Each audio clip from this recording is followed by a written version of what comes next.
తెలంగాణ రాష్ట్ర ఉద్యమానికి తెలంగాణ రాష్ట్ర ఏర్పాటు తర్వాత అభివృద్ధి జరగవలసినటువంటి ఈ సమయంలో వారు మన మధ్య లేకపోవడం చాలా దురదృష్టకరం. పెద్ది సుదర్శన్ రెడ్డి గారు ఒక సామాన్య రైతు కుటుంబంలో ఉమ్మడి వరంగల్ జిల్లా నర్సంపేట శాసనసభ నియోజకవర్గం నల్లబెల్లి మండల కేంద్రంలో వారు జన్మించడం జరిగింది. వారు ఒక సామాన్య రైతు కుటుంబంలో పుట్టి అంచెలంచెలుగా ఎదిగి ఒక శాసనసభ్యుడిగా రాష్ట్ర నాయకుడిగా ఎదగడం జరిగింది. వారు రాజకీయ చరిత్ర చూస్తే చిన్నతనం నుండే సామాజిక స్పృహ, ప్రజల సమస్యలు తీసుకొని పనిచేసేటువంటి గుణం ఉన్నటువంటి వ్యక్తి పెద్ది సుదర్శన్ రెడ్డి గారు. చిన్నతనంలోనే కాంగ్రెస్ పార్టీ ఆ రోజు నర్సంపేట నియోజకవర్గంలో ఘర్షణలు ఉన్నటువంటి వాతావరణంలో ఉన్నటువంటి ప్రాంతం అది.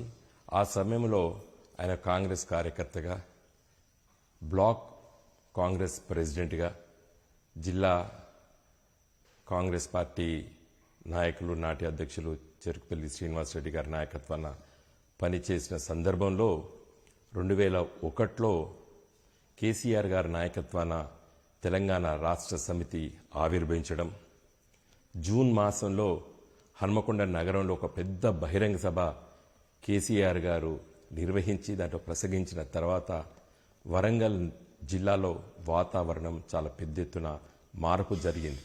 మరి బియ్యాల జనార్దన్ రావు గారు ప్రొఫెసర్ గారు, అదేవిధంగా సహోదర్ రెడ్డి గారు సీనియర్ న్యాయవాది వరంగల్లో, వారు ఇద్దరు వెళ్లి సుదర్శన్ రెడ్డి గారికి తెలంగాణ ఉద్యమంలో పోటీ చేయాలని చెప్పినప్పుడు వారు ఎలాంటి సంకోచించకుండా మరి టీఆర్ఎస్ పార్టీ ఆ రోజు రైతు నాగలి గుర్తుపైన మరి వారు పోటీ చేసి బ్రహ్మాండమైనటువంటి విజయాన్ని సాధించారు.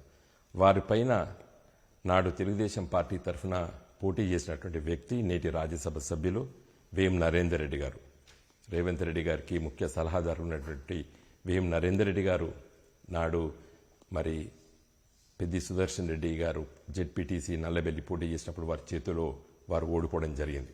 2006లో జిల్లా పరిషత్ టీఆర్ఎస్ పార్టీ ఫ్లోర్ లీడర్గా ఎన్నిక కాబడ్డారు. తదనంతరం వెంటనే కేసీఆర్ గారు గుర్తించి ఒక చురుకైనటువంటి కార్యకర్త అని చెప్పి మరి వారిని జిల్లా అధ్యక్షుడిగా, ఉమ్మడి జిల్లా వరంగల్ జిల్లా అధ్యక్షుడిగా వారిని నియామకం చేశారు. నాడు నేను హన్మకొండ ఎంపీగా ఉండే సందర్భంలో మరి మేమందరం కూడా చాలామంది మరి కష్టపడి పనిచేసి మరి ఆ గెలుపులో తెలంగాణ రాష్ట్ర ఉద్యమంలో మరి వారు చురుకైనటువంటి పాత్ర నిర్వహించారు. మరి ఒక మిలిటెంట్ కార్యకర్తగా పెద్ది సుదర్శన్ రెడ్డి గారు పనిచేయడం జరిగింది.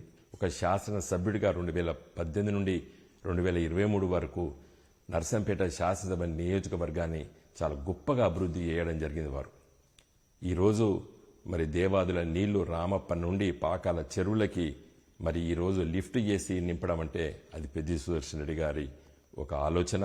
అది కేసీఆర్ గారి దృష్టికి తీసుకొచ్చి ఈరోజు పాకాల చెరువు కింద ఉన్నటువంటి వేలాది ఎకరాలకి మరి 2 పంటలు పండే విధంగా వారు శ్రద్ధ తీసుకొని మరి అభివృద్ధి చేయడము,